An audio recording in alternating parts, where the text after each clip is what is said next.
আসসালামু আলাইকুম। চলে এসেছি নতুন একটি ভিডিও নিয়ে। আজকের ভিডিও একটি রেসিপি নিয়ে এসেছি।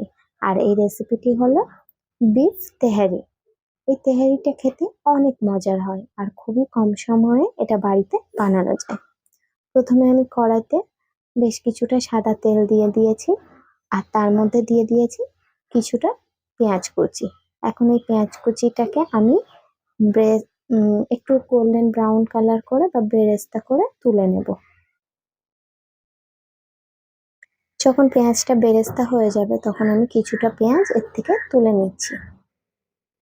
এখন কিছু গোটা গরম মশলা দিয়ে দেবো। দিয়ে দিচ্ছি তেজপাতা, শুকনো লঙ্কা, একটু জয়ফল, জয়ত্রী, কালো এলাচ, তারপর ছোট এলাচ, লং, দারুচিনি। এখন একটু পানি দিয়ে গোটা মশলাটাকে কষিয়ে নিচ্ছি। আর তার সঙ্গে দিয়ে দিচ্ছি কিছু আদা আর রসুন বাটা। এখন মশলাটাকে বেশ ভালো করে কষিয়ে নিয়ে আমি কেটে রাখা বিফটা দিয়ে দেব। আর এই বিফটা আমি একটু ছোট ছোট করে কেটেছি আর এখানে আমি হাড় মাংস সহ নিয়েছি। এখন দিয়ে দিচ্ছি স্বাদ মতো নুন আর দিয়ে দেব 2 চামচের মতো লঙ্কা গুঁড়ো। ঝালটা যার যার টেস্ট অনুযায়ী দিতে পারে। এখন দিয়ে দিচ্ছি জিরে গুঁড়ো, গোলমরিচের গুঁড়ো আর ধনিয়া গুঁড়ো। তারপর মাংসটাকে মশলার সঙ্গে বেশ ভালোভাবে কষিয়ে নেব। আমি এখন ফুটন্ত গরম পানি দিয়ে দিচ্ছি। দিয়ে মাংসটাকে বেশ ভালো করে কষিয়ে নিতে হবে যতক্ষণ না মাংসটা সফট হয়ে আসে।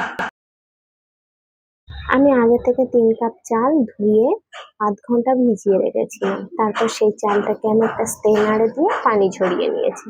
সেই চালটাও দিয়ে দিলাম। কিছু কাজু আর কিশমিশ দিয়ে দিচ্ছি, এটা অপশনাল, চাইলে স্কিপ করা যাবে।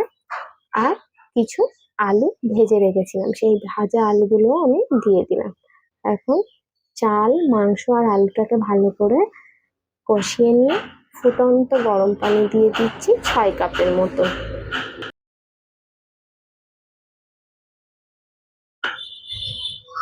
খুব ভালোভাবে নাড়িয়ে এখন আমি একটা ঢাকনা চাপা দিয়ে এটাকে একদম মিডিয়াম আঁচে রেখে দেব।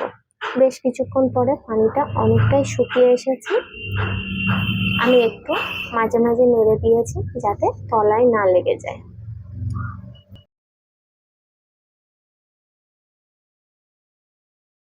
পানিটা যখন বেশ কিছুটা শুকিয়ে এসেছে তখন আমি দিয়ে দিচ্ছি কয়েকটা আলু বোখরা আর দিয়ে দিচ্ছি কিছু গোটা কাঁচা লঙ্কা।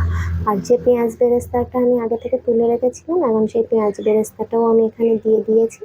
তারপর সবগুলো উপকরণ আবারও ভাতের সঙ্গে ভালোভাবে মিশিয়ে নিয়ে আমি একদম লো আঁচে এটাকে ঢাকনা দিয়ে ঢেকে রেখেছিলাম।